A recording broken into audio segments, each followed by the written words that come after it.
Assalamualaikum warahmatullahi wabarakatuh. Nama saya Muhammad Arif Sigit Kamaru dari Fakultas Perikanan dan Ilmu Kelautan, jurusan Manajemen Sumber Daya Perairan, semester 3 dari kelas B. Saya di sini sedikit menjelaskan tentang mengenal ekotoksikologi. Ekotoksikologi Mengenal ekotoksikologi adalah mengenal keseharian hidup kita. Tiap saat makhluk hidup terpapar zat dan berkontak pada kondisi tertentu terdapat kejadian abnormal makhluk hidup yang disebabkan oleh efek negatif zat, dan itu menjadi perhatian ekotoksikologi. Ekotoksikologi kajian efek negatif zat terhadap makhluk hidup dengan tujuan menetapkan kualitas zat yang menjaga kehidupan. Istilah logi diartikan sebagai kajian, bukan ilmu, karena ekotoksikologi menggunakan banyak ilmu antara lain fisika, kimia, biologi, dan statistik.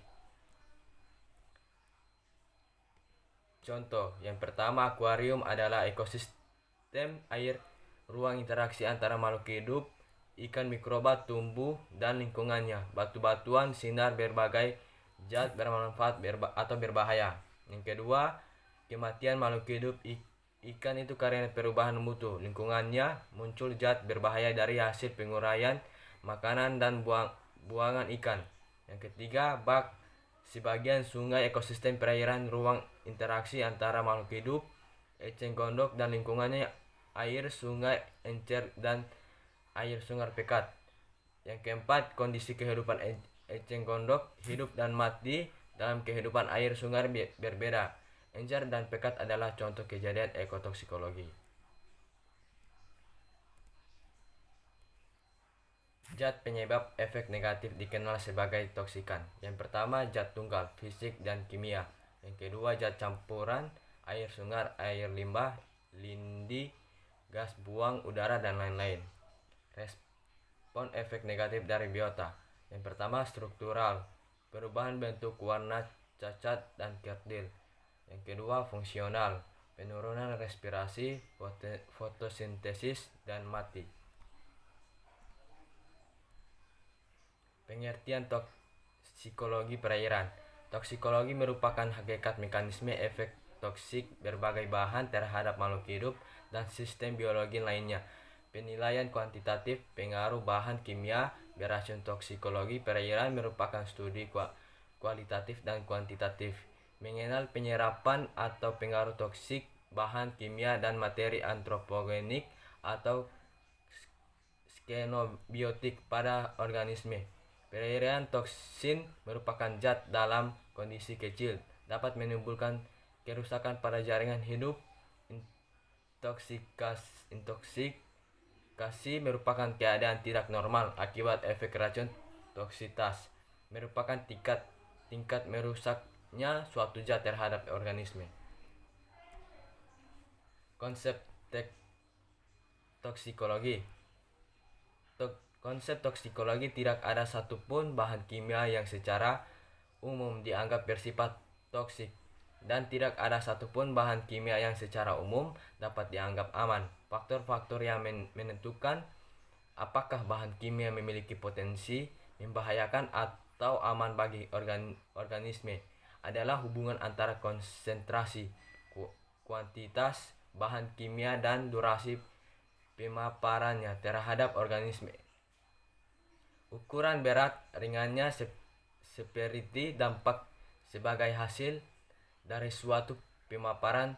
Exposure dalam manifestasi dari hubungan konsentrasi dari durasi lama pemaparan untuk setiap bahan kimia.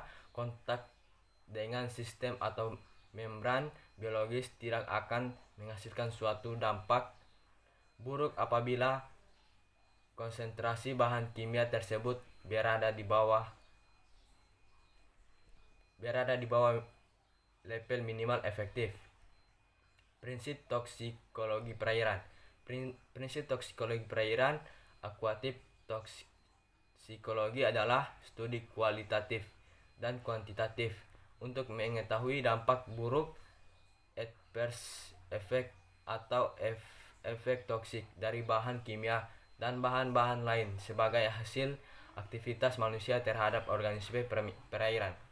Selain itu, toksikologi perairan juga menelaah konsentrasi atau kuantitatif bahan kimia yang diperkirakan terdapat dalam lingkungan perairan, baik dalam badan perairan, sedimen ataupun makanan. Efek toksik dapat berubah kematian atau subletal seperti perubahan dalam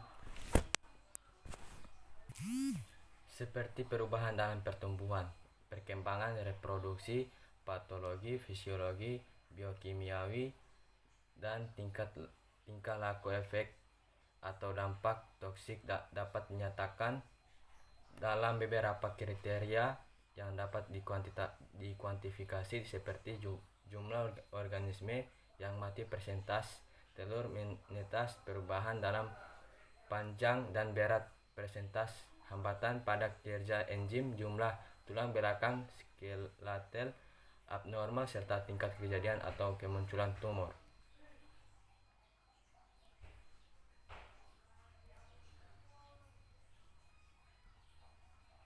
Sumber-sumber toksikan dan sifatnya. Yang pertama, sumber toksin dari industri suatu perusahaan. Yang kedua, sumber toksin dari bahan pertanian. Yang ketiga, sumber toksin dari industri rumah tangga.